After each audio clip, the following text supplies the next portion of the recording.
सो thermodynamics क्या होता है? थर्मोडायनेमिक्स में होता है ये थर्मो क्या होता है आपका? ये होता है थर्मल क्या होता है आपका? थर्मल बेसिकली क्या हो जाएगा आपका? हीट हो जाता है। क्या हो जाता है? हीट। और ये होता है डायनेमिक्स का मतलब क्या होता है? मोशन या मूवमेंट ऑफ किसी बॉडी का। तो क्या होगा? ये मोशन होगा डायनेमिक्स का मतलब।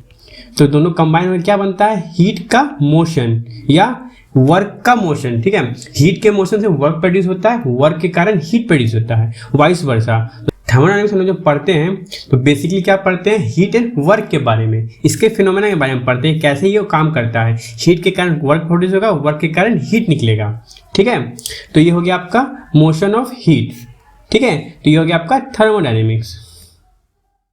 तो बेसिकली हीट एंड वर्क क्या हो जाएगा आपका? एक तरह का एनर्जी हो जाएगा, फॉर्म ऑफ एनर्जी हो जाता है। ठीक है, तो हम लोग क्या करते हैं? एनर्जी का इंटरेक्शन होता है। इंटरेक्शन का मतलब क्या होता है? किसी चीज का मोशन होता है, मतलब कोई चीज किसी से इंटरेक्ट कर रहा है। ठीक है, तो यहाँ पे क्या होगा आपका? हीट एंड वर्क इंटरेक्ट कर रहा है एक दूसरे से, तो इसको क्या कहेंगे? एनर्जी इंटरेक्शन कहेंगे। ये बेसिकली क्या होता है? थर्मोडायनेमिक्स में कहाँ होता है? सिस्टम और सराउंडिंग के बीच में होता है। कोई कुछ भी चीज होता है, ऑपरेशन होता है, वो क्या होता है? या तो सिस्टम में होता है या सराउंडिंग में होता है। तो बेसिकली मान लीजिए एक तरह का ये सिस्टम हो गया। ठीक है, ये क्या हो गया आपका? एक तरह सिस्टम हो गया, और इसके चारों तरफ क्या हो गया आपका? ये आपका सराउंडिंग हो गया। क्या हो गया? सराउंडिंग हो गया। ठीक है, तो जो भी एनर्जी इंटरेक्शन होता है वो सराउंडिंग सिस्टम में, सिस्टम से फिर सराउंडिंग में जाता है, तो ये आपका एनर्जी इंटरेक्शन होता है, चाहे हीट के फॉर्म में हो या वर्क के फॉर्म में हो। तो चलिए जानते हैं क्या होता है सिस्टम और सराउंडिंग। तो सिस्टम क्या होता है? सिस्टम एक तरह का रीजन होता है स्पेस में, जहां पे क्या होता है? हमारा सारा अटेंशन फोकस रहता है। इसका मतलब क्या हुआ? कोई भी एक रीजन ले लीजिए, सपोज करिए एक पूरी पोर्शन हो गया, रीजन हो गया आपका। ठीक है, ये क्या हो गया आपका? सिस्टम हो गया, क्योंकि इसके अंदर जो भी चीज होगा वो एक तरह का सिस्टम का एक्ट करेगा। तो यहाँ पे तो जो भी सब्सटेंस होगा, जो भी मैटर होगा यहाँ पे, वो सारा क्या होगा? इसके अंदर फोकस्ड रहेगा। तो एक तरह का एक सिस्टम हो गया। आपका बॉडी एक तरह सिस्टम हो गया। हम लोग मान लीजिए कि अर्थ में रह रहे हैं। ठीक है, तो अर्थ आपके लिए क्या हो गया? एक सिस्टम हो गया। अर्थ के चारों तरफ क्या हो गया? सराउंडिंग हो गया आपका। तो ये क्या हो गया आपका? सिस्टम हो गया। तो सिस्टम क्या होता है? Region in space over which our attention is focus, जहां पे हमारा अटेंशन फोकस रहता है, उस पोर्शन एरिया को क्या कहते हैं? रीजन में क्या कहते हैं? सिस्टम कहते हैं। तो चलिए जानते हैं सराउंडिंग क्या होता है। तो सराउंडिंग क्या होता है? सराउंडिंग वही हो गया सिस्टम के जो भी बाहर रहेगा, जो भी चीज आपका सिस्टम के बाहर होता है वो क्या होता है? आपका सराउंडिंग होता है। ठीक है, तो क्या कहता है डेफिनेशन? एनीथिंग आउटसाइड या external to the system, system में कुछ भी बाहर होगा, जो भी पोर्शन होगा वो क्या हो जाएगा? आपका सराउंडिंग हो जाएगा। ठीक है, आप किसी भी पॉइंट को, किसी चीज को आप सिस्टम क्रिएट कर सकते हैं, बना सकते हैं पोर्शन में। जैसे कि आपने घर में रह रहे हैं, तो आपका घर क्या होगा? आपका एक सिस्टम हो गया, जहाँ पे आप काम कर रहे हो, आपका सारा फोकस वहां पे है। लेकिन घर के बाहर क्या हो रहा है आपको नहीं पता, वो आपका क्या हो गया? सराउंडिंग हो गया, क्योंकि जो भी सिस्टम के बाहर होता है क्या होता है? सराउंडिंग होता है। तो ये क्या हो गया आपका? सराउंडिंग। ठीक है, फिर आता है आपका बाउंड्री। बाउंड्री क्या होता है? It is a layer which separate system from surrounding. क्या होता है बेसिकली बाउंड्री कोई सा भी चीज का बाउंड्री नहीं होता है। तो बाउंड्री क्या है? सिस्टम हो गया आपका। ठीक है, इसके बाद सराउंडिंग हो गया, और सिस्टम और सराउंडिंग जो सेपरेट करता है लेयर, उसको क्या कहते हैं? इस लेयर को कहते हैं बाउंड्री कहते हैं। तो ये पोर्शन क्या हो गया आपका? बाउंड्री हो गया। ठीक है, घर का भी ऐसे बाउंड्री होता है, तो बाउंड्री के बाहर जो भी हो गया क्या हो गया आपका? सराउंडिंग, उसके अंदर सिस्टम हो गया। तो चलिए सिस्टम के बारे में जान गए, सराउंडिंग के बारे में जान गए, बाउंड्री के बारे में पता चल गया। तो चलिए जानते हैं डेफिनेशन अच्छे से। तो इसका डेफिनेशन क्या कहता है? बेसिकली ये कहता है it is a branch of science which deal with energy interaction. आपका एनर्जी इंटरेक्शन क्या हो जाएगा? आइदर हीट हो जाएगा, ठीक है, या फिर वर्क हो जाएगा। ठीक है, ये एनर्जी इंटरेक्शन हो रहा है किसी साथ? सिस्टम के साथ। जैसे मैं बताया सिस्टम, ठीक है, किसी भी सिस्टम में एनर्जी का इंटरेक्शन होगा, या तो हीट का या तो वर्क का। ठीक है, इंटरेक्शन होगा and its impact on the property of system, जो भी इसका इम्पैक्ट पड़ेगा सिस्टम पे। ठीक है, चाहे वो पॉजिटिव वर्क डन हो या पॉजिटिव हीट एनर्जी हो। तो ये क्या होता है? थर्मोडायनेमिक्स का डेफिनेशन होता है। इसको और सिंपल वे से समझते हैं, तो चलिए दूसरा डेफिनेशन देखते हैं। ये इसका सेकेंड डेफिनेशन है थर्मोडायनेमिक्स का। तो क्या कहता है ये कहता है deal with the study of 3 E's। तो क्या होता है? 3 E's। 3 E's होता है आपका। ये हो गया पहला इक्विलिब्रियम। क्या हो गया आपका? इक्विलिब्रियम। दूसरा हो गया आपका एनर्जी कंजर्वेशन। ठीक है, तीसरा हो गया आपका इंट्रोपी। ठीक है, इसी डेफिनेशन में 3 E's में छुपा हुआ आगे थोड़ा थर्मोडायनेमिक्स छुपा हुआ है। ठीक है, ये 3 E's डिफाइन करता है पूरा थर्मोडायनेमिक्स को, इसके सारे लॉ को डिफाइन करता है। वो कैसे? तो चलिए जानते हैं। देखिए इसमें क्या होता है, 3 क्या होता है, पहला आपका इक्विलिब्रियम होता है, ठीक है, ये डिफाइन करता है आपका जीरोथ लॉ को। क्या करता है, जीरोथ लॉ को डिफाइन करता है, ठीक है, इक्विलिब्रियम। दूसरा है आपका एनर्जी कंजर्वेशन। एनर्जी कंजर्वेशन क्या हो जाएगा आपका, फर्स्ट लॉ को डिफाइन करता है। क्या करता है, फर्स्ट लॉ को, ठीक है। और इंट्रोपी, इंट्रोपी आपका क्या डिफाइन करता है, सेकेंड लॉ को। क्या करता है, सेकेंड लॉ को डिफाइन करता है, ठीक है। तो ये 3 क्या हो गया, पूरा थर्मोडायनामिक्स को डिफाइन कर सकता है, इसलिए ये भी डेफिनेशन एक सुटेबल डेफिनेशन होता है इसका, ठीक। तो अगला टॉपिक है टाइप्स ऑफ सिस्टम। पहले मैं बताया था सिस्टम सराउंडिंग और बाउंड्री के बारे में। आई होप आपको डेफिनेशन समझ में आएगा सिस्टम का। तो आप पढ़ेंगे टाइप्स ऑफ सिस्टम। तो कितने टाइप्स के सिस्टम होते हैं। तो पहला टाइप है आपका ओपन सिस्टम। तो पहला सिस्टम है आपका ओपन सिस्टम। ओपन सिस्टम में क्या होता है, यहाँ पे both mass and energy interaction take place होता है, ठीक है। यहाँ पे क्या होता है, किसी भी सिस्टम में एनर्जी ट्रांसफर होता है या ट्रांसफ्यूजन होता है, उसमें क्या होता है, मास और एनर्जी दोनों का दोनों ट्रांसफर हो सकता है, ठीक है। जैसा एक केस में आएगा हीट एक्सचेंजर, ठीक है। कोई भी पावर प्लांट में दिखेगा, कोई भी इक्विपमेंट होगा, वो क्या होता है, सारे सारे क्या होते हैं, ओपन सिस्टम होते हैं। इवन आईसी इंजन होता है तो एक्सटर्नल आईसी इंजन भी होता है, उसमें क्या होता है, सिस्टम में क्या होता है, मास और एनर्जी दोनों ट्रांसफर होता है। जैसे एग्जाम्पल अगर हीट एक्सचेंजर हो गया आपका, ठीक है, कंडेंसर हो गया, ठीक है, ये सब एग्जाम्पल हो गया आपके। ये सब क्या हो गया आपके ओपन सिस्टम में आ गया आपका, ठीक है। अगला होता है आपका क्लोज सिस्टम। क्लोज सिस्टम क्या होता है, जहां पे आपका क्या होता है, एनर्जी इंट्रैक्शन सिर्फ होता है। क्या होता है, सिर्फ एनर्जी का इंट्रैक्शन होता है। यहाँ पे मास का इंट्रैक्शन नहीं होता है। क्या नहीं होता है, मास इंट्रैक्शन नहीं होता है, ठीक है। यहाँ पे सिर्फ क्या होता है, आपका एनर्जी का इंट्रैक्शन होता है। तो इसका एग्जाम्पल क्या हो जाएगा आपका, तो इसका एग्जाम्पल आपका हो जाएगा पिस्टन सिलेंडर, पिस्टन सिलेंडर, ठीक है, piston cylinder arrangement without valve, arrangement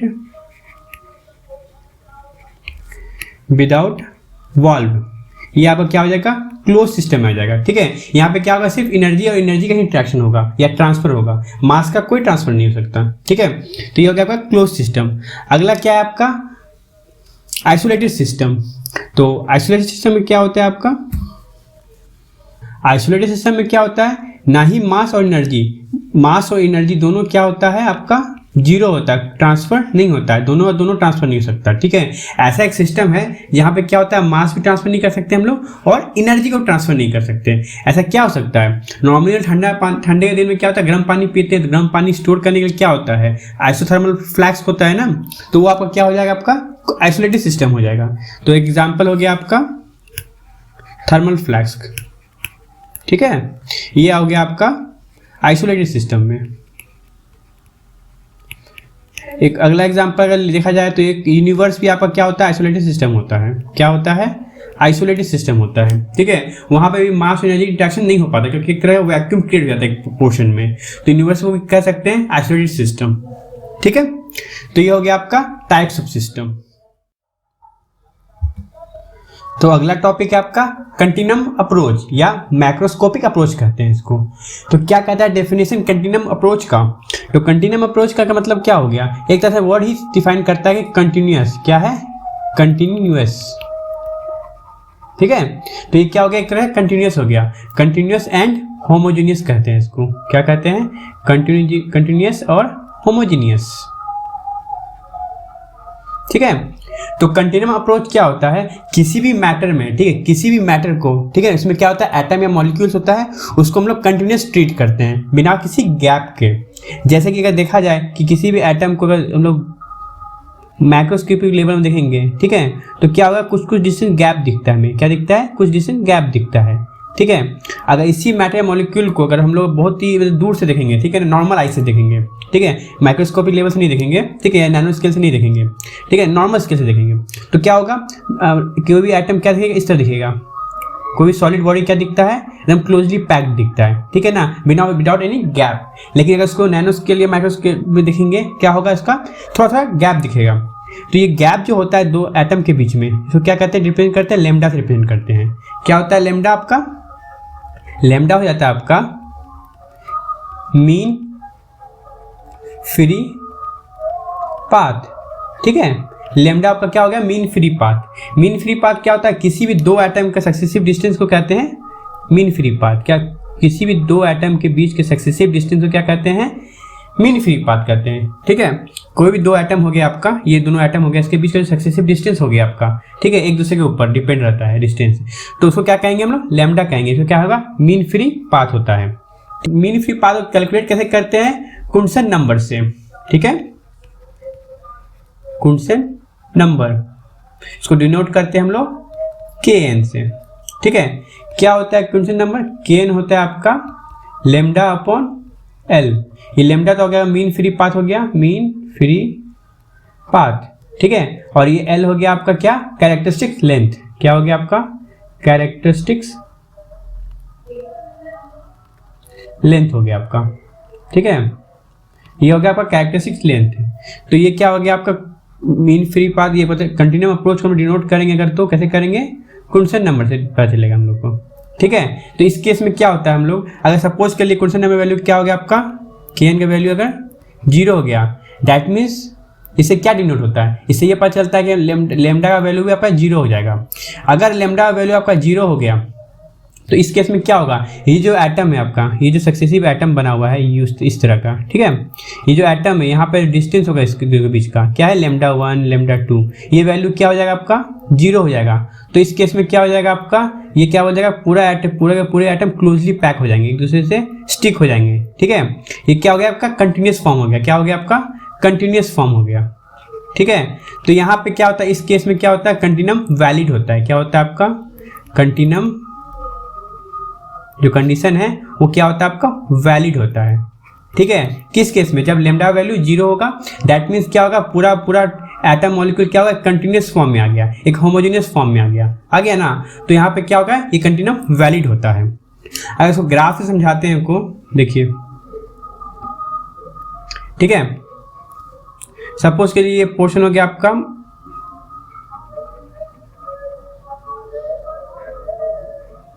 ठीक है, तो ये पोर्शन हो गया आपका, यहाँ पे आपका ये पोर्शन, ठीक है, इससे पहले जो ये पोर्शन था, ये क्या होगा आपका, कंटिन्यूस फॉर्म हो गया। क्या हो गया आपका, कंटिन्यूस हो गया। ठीक है, यहाँ पे कोई ब्रेक नहीं है, लेकिन ये फॉर्म क्या हो गया, ब्रोकन पोर्शन हो गया। क्या हो गया, ब्रोकन हो गया। ठीक है, ब्रोकन मूवमेंट हो गया। ठीक है, ये क्या है, यहाँ पे ये पोर्शन क्या है आपका, कंटिन्यूस है। क्या है, कंटिन्यूस है, बट नॉट यूनिफॉर्म। क्या नहीं है, यूनिफॉर्म नहीं है आपका। ठीक है, क्योंकि ये स्ट्रेट लाइन होता है, कंटिन्यूस फॉर्म होता है, यूनिफॉर्म होता है, होमोजेनियस कंडीशन होता है, लेकिन ये क्या है, कंटिन्यूस है पर यूनिफॉर्म नहीं है। ठीक है, नॉन यूनिफॉर्म कंडीशन पे आ गया। तो ये क्या होता है आपका, कंटिन्यूम अप्रोच होता है, जहां पे हम लोग उसको डिफाइन करते हैं कुंडसन नंबर से। ठीक है, तो ये हो गया आपका कंटिन्यूम अप्रोच।